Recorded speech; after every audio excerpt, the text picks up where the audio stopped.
Good morning friends, সবাইকে বলে দাও একটু গুড মর্নিং বলো বাবাই। আর দেখো এখানে আমার ছেলে স্নান করানো হয়ে গেছে, এখন ঠিক বাজে 10:30। আর আমি ওই মাত্র স্নান করে এলাম। দেখো ছেলেকে আমি চুল কাটিয়ে দিয়েছি নিজে, ও ঘুমাচ্ছিল, ওকে আমি চুল কাটিয়ে দিয়েছি। দেখো এই যে পেছনটা এরকম, জানি টেরা দেখা হয়েছে, সোজা হয়নি। সামনেটা এই যে দাও, সামনে থেকে একটু দেখাও কিরকম লাগছে। এই দেখো, দেখেছো? তারপর রান্না বান্না করে খাওয়া দাওয়া করে ঘুমিয়ে গিয়েছিলাম। দেখো একটুখানি 10-15 মিনিট ঘুম হয়েছে।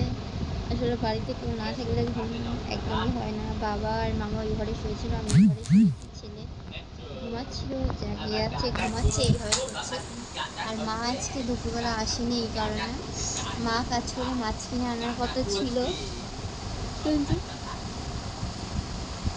মায়ের বেলা হচ্ছিলো বলে আমি সয়াবিন রান্না করেছি, চাটনি করেছি, উচ্ছে আলু ভেজেছি দুপুরবেলা। আর মা গিয়েছে মায়ের বোনের বাড়ি, মানে আমার তো শাশুড়িদের বাড়িতে গিয়েছে। বলেছে একেবারে বিকেলবেলা, যেহেতু বেলা হয়ে গেছে, মাছ পাবে না, গড়িয়া থেকে বিকেলবেলা নিয়ে আসবে, ওই জন্য মাসিদের বাড়িতে গিয়েছে।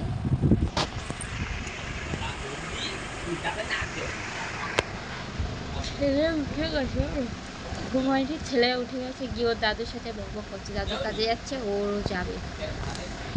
দেখো গাইস, শাশুড়ি মা তো আসেনি, ওই দেখো পেছনে গরুটাকে ছেলে দেখছে। তো ও তো ঘুরতে যাওয়ার জন্য অস্থির।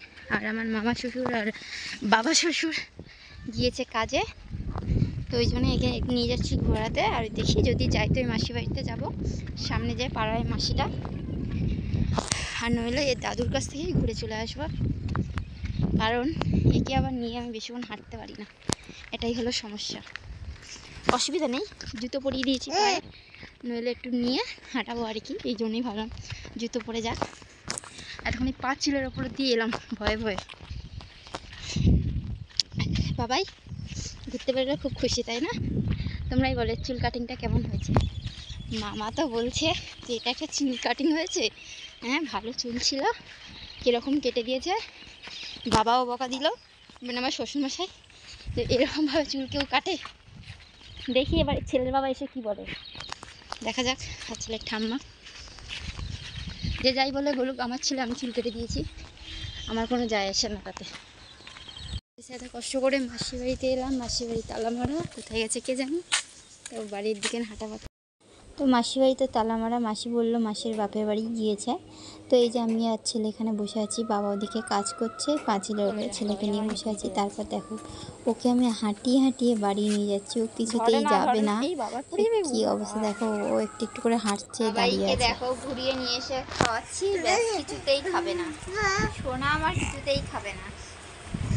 বাবাই এত দুষ্টুমি কেন করো তুমি, বলো যেন, তোমাকে ঘুরিয়ে নিচ্ছি তো যাতে খাও, তাও খাবে না, চেপে দেবো, চেপে দেবো।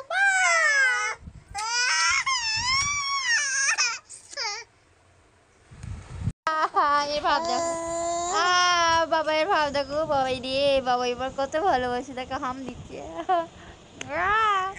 হামদার অবস্থা দেখেছো, মানে মাথার উপরে উঠে। বাবাই সোনা, বাবাই ও সোনা, সোনার পেছনে চুল কাটিংটা সত্যি বাইরে নিয়ে গেছিলাম, আমার শ্বশুরমশাই যে দাদাটা কাজ করে গঙ্গাজলে, বলছে বাবু বিট তো ভালোই মেরেছো। আমি বললাম ওর কি দোষ, আমি তো কি কাটিং করে দিয়েছি। দেখো গাইস, দেখো বাবা রে হাম দিচ্ছে, আমার বাবাই হাম দিচ্ছে রে। বাবু তুলে আছে, মেঘনা চাইতেই জল। আমার এই নাকেরটা এত ডিস্টার্ব করে, বাবাই চলে গেল নাকি, এত ডিস্টার্ব করে আর কি বলবো, যে বারবার ডাটিটা বাইরের তুমি চলে আসবে। ওর অবস্থাই দেখো, বাবাই তুমি তো পড়ে যাবে, পড়ে যাবে, পড়ে যাবে, ফেলেই দেবো, ফেলেই দেবো।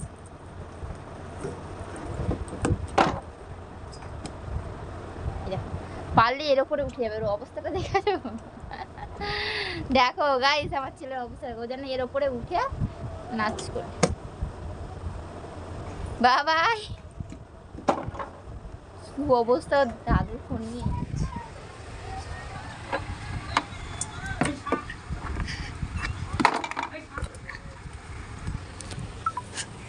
তো মা এখানে কাটা রুই মাছ নিয়ে এসেছিলো, সেটাই এখন ভেজে তরকারি করছি, পটল আলু দিয়ে তরকারি হবে।